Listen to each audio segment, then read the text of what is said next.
where most families may have just bought their first color television, the Jetsons imagined flat-screen TVs integrated into our furniture, into our atmosphere, into our environment that could do two-way video calling. They were so ahead of their time. In a later episode, the young boy, Elroy, who you see sitting there, gets in trouble in school. Does anyone want to guess what he got in trouble for? A little bit louder. Using a mobile phone, very close. They didn't imagine mobile phones, but he gets in trouble for watching cartoons on his wristwatch. He's watching the Flintstones, actually.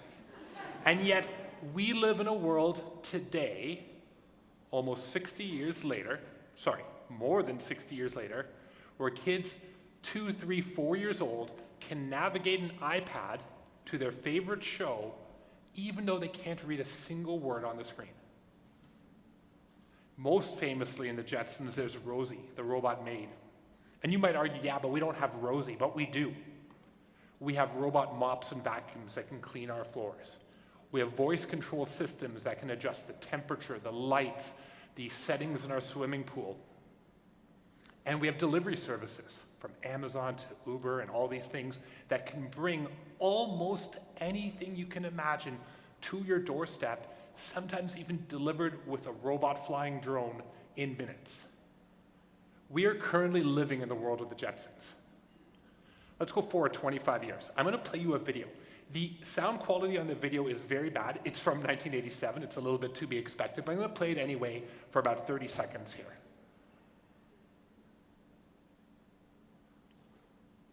You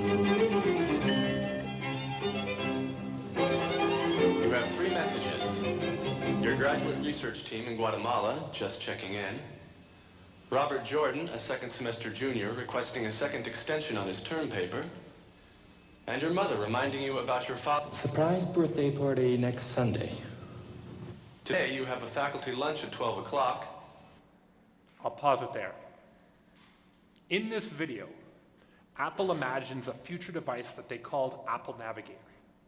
This is a folding tablet screen with an avatar kind of humanoid character that can connect in real time with back and forth voice dialogue. Today we call it Siri. I just activated half of your phones in the room, I'm sorry.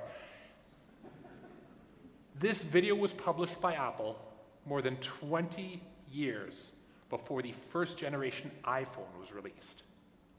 Again, they imagined the future. One more date to share with you, 2009.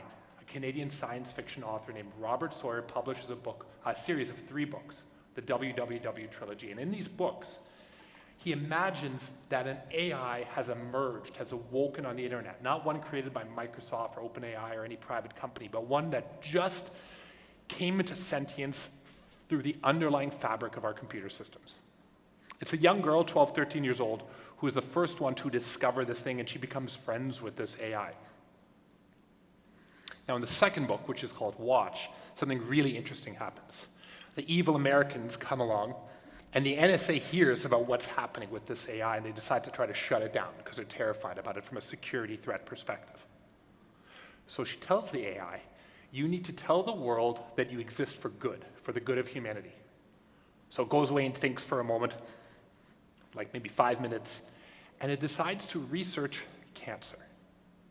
The AI reads every journal article, every academic study, every clinical drug trial ever done in human history about cancer. It reads all of that information, brings it all together, and that night it hacks into the New York Times, the Wall Street Journal, the Globe and Mail, every newspaper in the world, so that the next morning, everyone on Earth wakes up to the same headline on their local newspaper: a simple, singular cure for cancer. Now, what I think the author is trying to get at with that is not that AI will cure cancer, that there is a simple cure for cancer, but he's trying to ask us to imagine, what if we, humans, had already solved it, and we just didn't notice because no one could parse through that amount of information? This is so much data that if everyone in this room spent nothing but the rest of your lives, 16 hours a day, reading information, all of us together, we still, over the course of our lifetimes, could not completely read all of this information, but a computer can. Fast forward 15 years from when these books are written, and we are now today living in the world where you literally have those tools available and at your fingertips, in your pockets, on your wristwatches. That's the world that we're in today.